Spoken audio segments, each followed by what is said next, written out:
Das Leben ist kein Rosengarten. Glück, Fülle, Schönheit ist selten. Groß dagegen ist die Sehnsucht und die Hoffnung auf diese seltenen Momente voller Überfluss, Zweckfreiheit, Sinn. Die Rose ist viel älter als der Mensch, der sie zum Symbol macht. Für alles, was sichtbare Wirklichkeit übersteigt. Beginnt schon bei Eva. Sie hat die Rose aus dem Paradiesgarten hinaus in die Welt geschmuggelt. Darüber hinaus steht die Rose für Glück, Verschwiegenheit, Eros, Reinheit, Liebe. Gertrude Stein sagt, Rose is a rose, is a rose, is a rose. Die Bedeutung ist immer im Fluss. Aus der Fülle der Rosengeschichte ein paar Eckdaten. Die älteste erhaltene Darstellung einer Rose entstand 1600 vor Christus. Die 5-blättrige Rosa gallica. Tod durch Rosen, das soll vorgekommen sein. Beim dekadenten Gelage eines römischen Despoten. Gäste erstickt unter herabfallenden Rosenblättern. Später im Christentum erblüht die dekadente Rose als Symbol für Maria und ihre Reinheit. Die Rosa Mystica.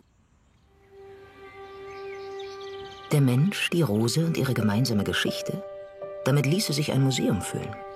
Hier bei Rosenheim hat man sich ein lebendiges Museum ausgedacht.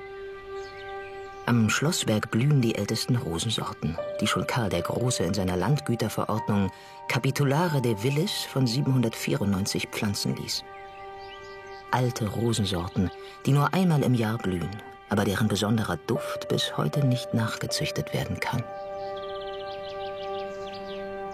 Es ist wirklich was, die Wirkung der Rose geht eigentlich vorbei an unserem Denken. Und das ist genau der Sinn des Gartens auch, dass man merkt, dass Rose was mit uns macht. Also die wirkt eigentlich, das findet die Wissenschaft ja sogar heute raus, über den Duft geht ins Gehirn, passiert was, wirkt ausgleichend auf uns Menschen.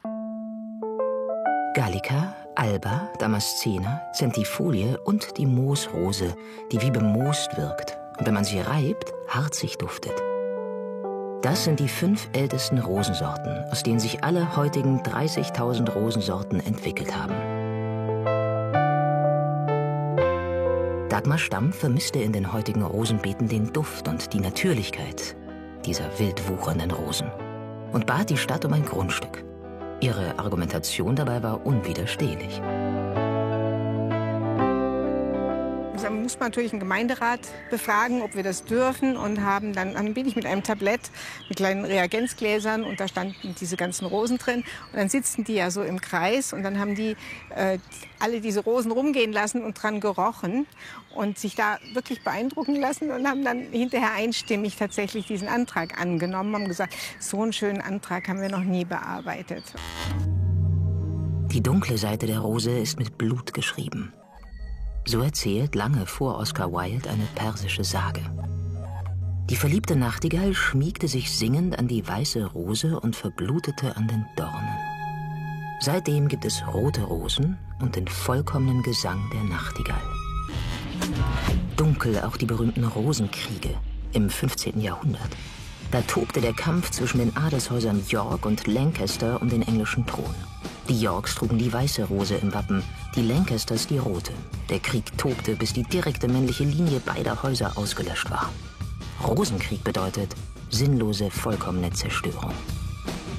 König wurde ein Tudor, Heinrich VII. Er machte die Tudor-Rose zu seinem Wappen, weiß und rot.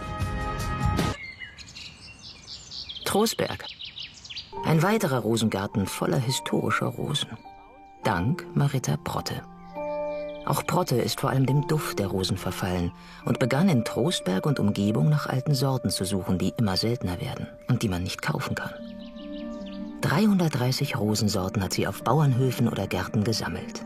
Mit ihren Geschichten, von einer Braut mitgeführt und gepflanzt auf dem neuen Hof oder aus der Kriegsgefangenschaft mitgebracht. Schweigend pflegte der Heimkehrer seine Rose ein Leben lang und schwieg darüber, warum er die Rose mitgebracht hatte. Die meisten Menschen haben eine Geschichte zu der Rose, erzählen Geschichten, woher die Rose kommt oder seit wann sie in der Familie ist. Und manche Rosen sind weit gewandert. Also im Krieg, auf der Flucht, Zeit haben Menschen, also die mussten ja von heute auf morgen, gerade aus dem Osten, die sind vertrieben worden, die mussten von heute auf morgen alles, was wichtig war, zusammensammeln. Viel konnten sie nie mitnehmen. Und manche haben die Rose mitgenommen, die sie nicht missen wollten, und sind damit auf Wanderschaft gegangen. Heute gilt in Gärtnern das Konzept pflegeleicht.